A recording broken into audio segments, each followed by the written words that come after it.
புதிய பாடத்திட்டத்தின்படி முழுமையான கவரேஜ், 10 ஆண்டுகளின் கேள்வித்தாளின் தொகுப்பு தற்போது பரபரப்பான விற்பனையில். சுரா டெட் கைட் புதிய பதிப்பு அனைத்து புத்தக கடைகளிலும் கிடைக்கும். Also available at Amazon and Flipkart. வடகிழக்கு மாநிலங்களில் சுற்றுப்பயணம் மேற்கொண்டு வரும் பிரதமர் மோடி இன்று அசாமின் தராங் மாவட்டத்தில் நடந்த நிகழ்ச்சியில் நலத்திட்டங்களை தொடங்கி வைத்து உரையாற்றினார். அசாமில் முந்தைய காங்கிரஸ் அரசு செய்த தவறுகளை எல்லாம் NDA அரசு சரி செய்து கொண்டு வருகிறது. அசாமில் ஊடுருவிய நபர்களிடமிருந்து லட்சக்கணக்கான ஏக்கர் நிலம் மீட்கப்பட்டுள்ளன.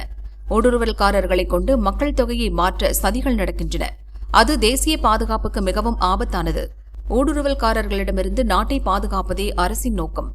ஊடுருவல்காரர்களை அகற்றுவதற்கு நாங்கள் எடுத்த முயற்சிகளுடன் ஒப்பிடும்போது எதிர்க்கட்சிகள் என்ன செய்தன என்பதை நாட்டு மக்களுக்கு சொல்ல வேண்டும். ஊடுருவல்காரர்களுக்கு அடைக்கலம் கொடுப்பவர்களை இந்த தேசம் மன்னிக்காது. அதற்கான விலையை அவர்கள் கொடுக்க வேண்டியிருக்கும். அரசியலுக்காக இந்தியாவின் கொள்கைகளுக்கு எதிரானவர்களுடன் காங்கிரஸ் தொடர்பு வைத்திருக்கிறது. ஆபரேஷன் சிந்தூரின் போதும் அது தெரிந்தது. பாகிஸ்தானின் ஒவ்வொரு மூலையிலும் பயங்கரவாதிகள் அழிக்கப்பட்டனர். ஆனால் காங்கிரஸ் இந்திய ராணுவத்தை ஆதரிக்காமல் பாகிஸ்தான் ராணுவத்திற்கு துணை நின்றது. பயங்கரவாதிகளை வளர்ப்பவர்களை காங்கிரசார் வளர்க்கின்றனர். தேச விரோதிகள் மற்றும் நம் மீது படையெடுப்பவர்களை பாதுகாக்கும் வேலையை காங்கிரஸ் செய்கிறது. அதனிடம் எச்சரிக்கையாக இருக்க வேண்டும் என்று பிரதமர் மோடி கூறினார்.